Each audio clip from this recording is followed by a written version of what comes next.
Jardin des mathématiques est une institution à Gennevilliers. C'est à lui que l'on doit Magic et ses locaux ont vu défiler des générations d'écoliers venus apprendre les maths autrement.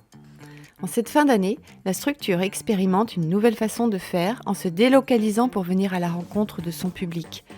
C'était le cas, par exemple, à l'espace Aimé Césaire.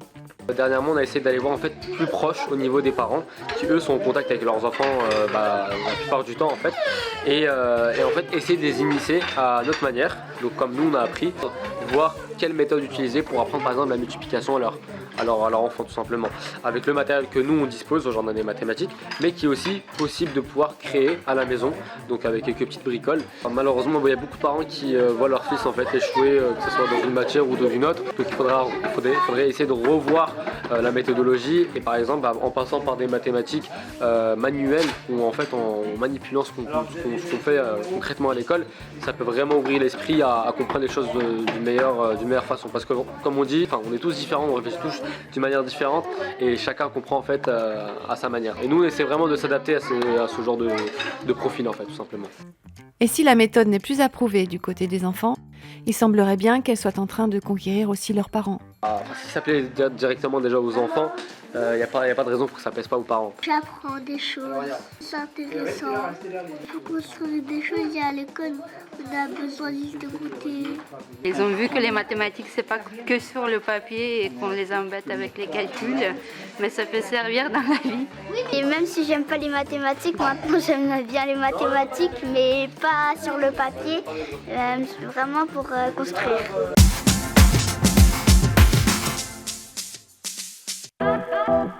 Dans le quartier des Agnettes, les catimini sont devenus célèbres. Depuis 5 ans, ce groupe de jeunes danseuses apporte sa bonne humeur et son énergie à bon nombre de manifestations. Il se produira une nouvelle fois le 11 décembre à l'espace Saad Apsi. Je l'ai créé parce qu'en fait, il n'y avait pas d'activité pour les filles, entre guillemets, sur la structure. Et je me suis, en observant un peu, je me suis rendu compte que les filles aimaient bien danser. Et je voulais qu'elles varient un peu leur classique.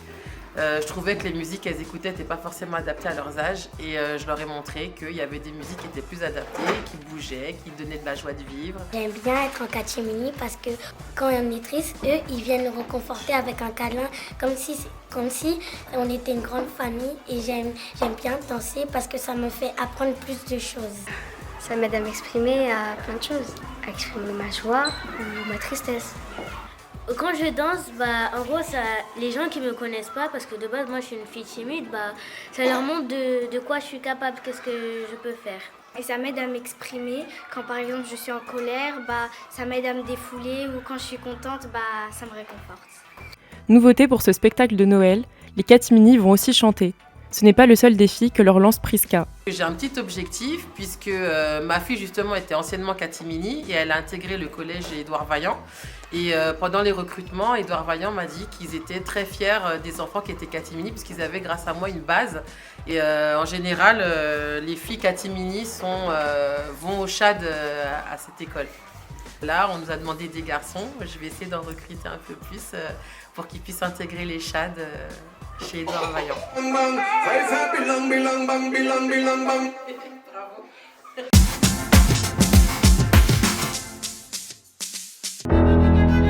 Tout au long du mois de décembre, des caisses sont à votre disposition à l'espace Aimé Césaire et dans différentes écoles. Vous pouvez y déposer des fournitures scolaires qui viendront en aide à des enfants marocains. C'est une association que j'ai cofondée avec un ami d'enfance qui vit au Maroc, dans la ville de Sefrou. C'est pas loin, c'est la région de la province de Fès. Et donc moi je m'y rends depuis l'enfance parce que c'est la ville d'origine de mes parents.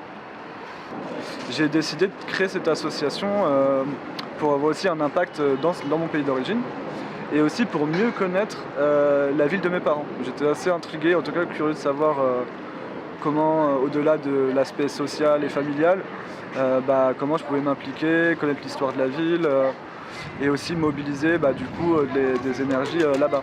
L'association a une vocation à travailler sur tout ce qui va concerner la réussite éducative, notamment auprès des scolaires dans les ruralités.